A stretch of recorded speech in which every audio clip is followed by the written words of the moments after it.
On August 15, 2025, a significant and closely watched meeting took place between two of the world's most powerful leaders.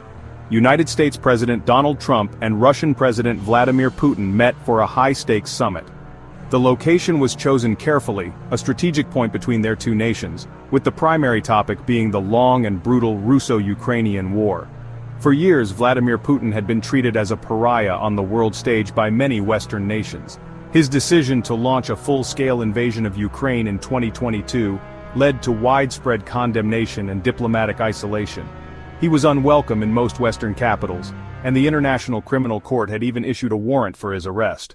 When Vladimir Putin's plane touched down in Anchorage, the reception he received sent a clear and powerful message. A red carpet was rolled out, an honor typically reserved for close allies.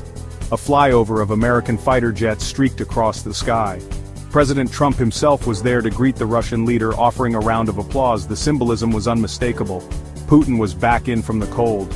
For Russia, this was seen as a significant victory. The red carpet greeting was broadcast extensively on Russian state media. President Trump projected immense confidence, declaring that he would grade his meeting with Putin a 10, suggesting the talks were highly productive. Once behind closed doors, the two leaders engaged in an intensive discussion lasting nearly 3 hours. Putin laid out his specific demands. Ukraine must officially cede the Donbas region to Russia. In exchange, he offered to freeze current front lines in Kherson and Zaporizhia. Well, I think those are points that we negotiated, and those are points that we largely have agreed on. There's no deal until there's a deal. I'll make calls to NATO and Kyiv. The talks had opened a door, but the path to lasting peace remained long and uncertain. Reactions from European leaders were swift and filled with skepticism. Czech Foreign Minister Jan Lipovsky expressed doubt about Putin's sincerity. This highlighted the ongoing Russian military operations that continued even as the leaders met. Adding embarrassment to the event, sensitive documents were accidentally left on a public hotel printer, revealing classified meeting details and official phone numbers. Following the summit, Trump shifted pressure onto Ukrainian President Zelensky, stating it's now up to President Zelensky to get it done. For Russia, the meeting was an undeniable success. Putin shattered the diplomatic isolation imposed since 2022, portrayed as a major victory in Russian media. For the United States, the outcome was more ambiguous.